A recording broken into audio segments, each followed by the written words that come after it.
Hello everyone, अगर आपने fifth semester के एग्ज़ाम नहीं दिए हैं, ठीक है, और अगर आपके सिक्स्थ सेमेस्टर में बहुत सारे स्टूडेंट हैं जिनके बैक आई थी, ठीक है, उनके एग्ज़ाम कब तक होंगे और फिफ्थ वाले भी हमारे, ठीक है, यानी कि इस वीडियो में आपसे बात करेंगे कि आपके जो एग्ज़ाम रह चुके हैं यानी कि एक्स एग्ज़ाम वो कब होंगे, ठीक है। यहाँ पर आपको क्लियर कर देते हैं।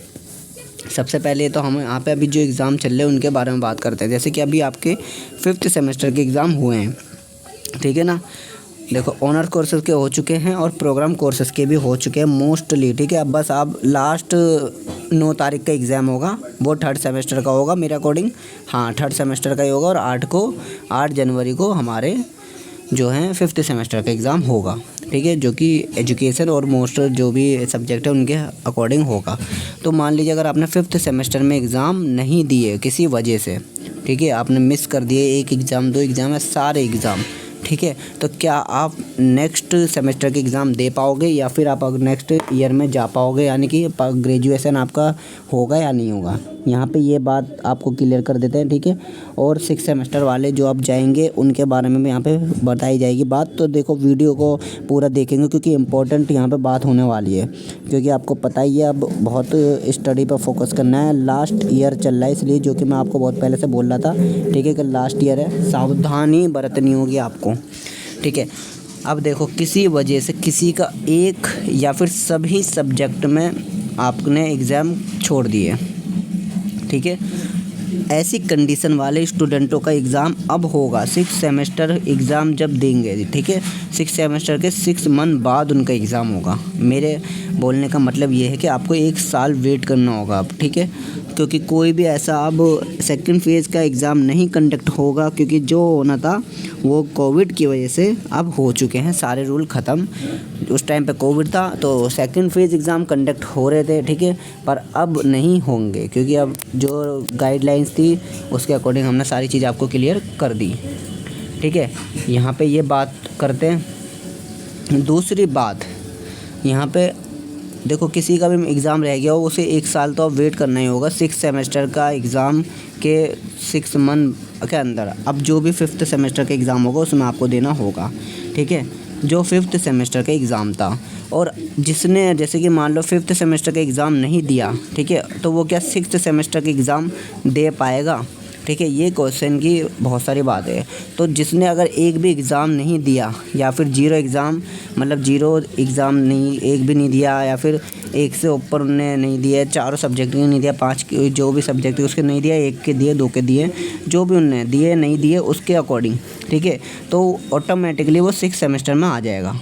जो कि रूल आपको पता है, सेमेस्टर वाइज रूल चल रहा है सेमेस्टर, ठीक है, फर्स्ट और सेकंड सेमेस्टर का ऐसा रूल चल रहा है। तो इसके अकॉर्डिंग आप सिक्स सेमेस्टर में तो आ जाओगे, ठीक है।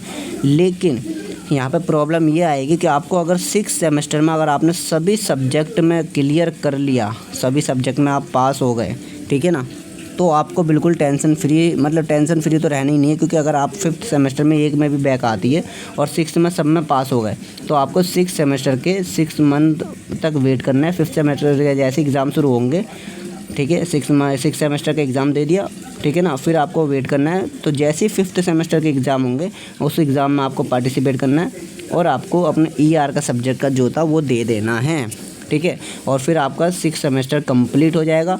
रिजल्ट कब आएगा? जब आपका फिफ्थ सेमेस्टर का रिजल्ट आएगा, ठीक है ना, यानी कि आपको एक तरीके से साल आपका वेस्ट हो गया, ठीक है। अब पैनिक बिल्कुल क्रिएट मत करो, ठीक है, कि आपका साल वेस्ट हो गया तो मैं तब छोड़ के भाग रहा हूँ, ऐसा बिल्कुल मत करो, ठीक है, क्योंकि ग्रेजुएशन की पास की डिग्री भी बहुत वैल्यू करती है, ठीक है। अगर आप पास हो गए हो, चाहे वो कैसे भी आपने कराओ, लेकिन उसकी वैल्यूअर डिग्री होती है।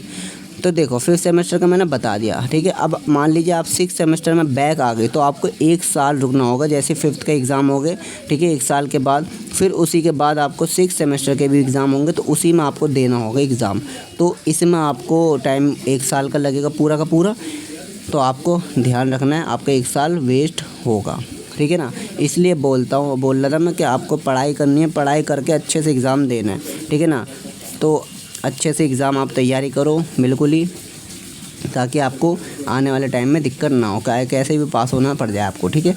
अब देखते हैं, अब जिन्होंने अभी सिक्स सेमेस्टर के एग्ज़ाम का फॉर्म फिल करा था, ठीक है ना, या फिर जिन्होंने फिफ्थ सेमेस्टर का फिल करा था, उनका उनका क्या स्टेटस है, ठीक है। मान लीजिए आपकी पास आउट हो चुके हो आप 6 सेमेस्टर में, मतलब आपका 6 सेमेस्टर आपका पूरा हो चुका है, लेकिन किसी एक सब्जेक्ट में, इनमें से किसी एक सब्जेक्ट में आपकी रह गई, मान लीजिए 5th में रह गई, ठीक है। तो आपका भी सेम रूल है, अभी ये जब 5th के एग्ज़ाम होंगे, ठीक है, वैसे तो अभी जो एग्ज़ाम चल रहे हैं उसमें ही आपका इंक्लूडिंग होगा, जिन्होंने जो पास आउट स्टूडेंट है, ठीक है, उनका अभी जो 5th सेमेस्टर के एग्ज़ाम हो रहे हैं उनका इंक्लूडिंग हो जाएगा इस 5th सेमेस्टर में, ठीक है ना। और 6th सेमेस्टर का कब होगा, अब जो 6 सेमेस्टर के एग्ज़ाम होंगे उसमें उनका 6 सेमेस्टर इंक्लूडिंग हो जाएगा, ठीक है। तो आप बिल्कुल ही एग्ज़ाम देने की तैयारी में लग जाओ, ठीक है। और आपको पता है आप कितने पानी में हो या फिर कितने समुद्र में हो, ये सारी चीज़ें आपको पता है, ठीक है। तो यहाँ पे आप ध्यान रखेंगे। अब 3rd सेमेस्टर की बात करते हैं, स्टूडेंट 3rd में आ चुके हैं, एग्ज़ाम देंगे। 20 तारीख से एग्ज़ाम है, जैसा कि आपको पता है, ठीक है। शुरू 20 तारीख से बता रहा हूँ मैं, क्योंकि बीकॉम और ऑनर्स कुछ कोर्सेज़ के 20 तारीख से है, प्रोग्राम कोर्सेज़ के 24 तारीख से हैं। तो स्टूडेंट मेरे को ये ना बोले कि आप तो इतनी तारीख से बता रहे हो, हमारे तो इस तारीख से हैं, ठीक है ना। सबकी अलग अलग डेट है, इस वजह से। अब मान लीजिए आपके 1st सेमेस्टर में बैक आ गई, तो आपको इस 3rd सेमेस्टर के साथ एग्ज़ाम देना है, 100% देना है, ठीक है ना। बिल्कुल मिस नहीं करना है। और एग्ज़ाम देने से मतलब ये नहीं कि दे के आ गए, बात हो गई, काम ख़त्म। पासिंग नंबर भी लाना है आपको, ठीक है। यहाँ पे पासिंग नंबर भी लाने, ताकि आप उस सब्जेक्ट को क्लियर कर पाओ। इससे आपके रिजल्ट पे कोई भी साइड इफ़ेक्ट नहीं होगा। और 2nd सेमेस्टर में आपकी बैक आ गई, ठीक है ना, तो वो आपको 4th सेमेस्टर में जब आप दोगे एग्ज़ाम तब देना होगा एग्ज़ाम, ठीक है। क्योंकि 2nd सेमेस्टर वाले 4th में ही देंगे, तो अभी उनका एग्ज़ाम नहीं होगा। क्योंकि बहुत सारे लोग पूछ रहे हैं कि सर इसमें हमारे 2nd सेमेस्टर का भी एग्ज़ाम देना होगा, तो ऐसा नहीं है। जब 4th सेमेस्टर का होगा तो आपका 2nd सेमेस्टर का भी एग्ज़ाम उसमें हो जाएगा। डेट शीट पर आप में लिखा रहता है, आपको पता ही होगा सारी चीज़ें। तो यहाँ पर अब मैं बात करता हूँ जो अब फाइनल ईयर में स्टूडेंट हैं, ठीक है, फाइनल ईयर के स्टूडेंट हैं, उनके लिए।